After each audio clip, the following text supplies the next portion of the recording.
ဖိုးအောင်လိုက်ပြပါမယ်ဟိုမှာကြားဖို့ဟုတ်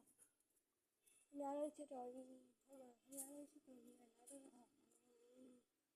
နေရဖိုးအောင်နေရတော့မသိဘူးလေအဲ့ဒါကိုလက်လာအခုတော့ဒီနေ့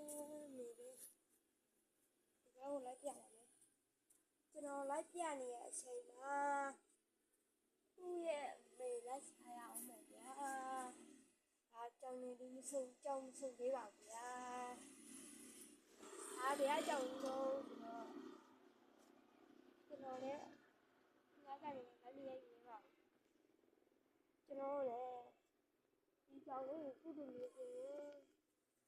ငါတို့ကုသိုလ်စားလို့ရရရှင်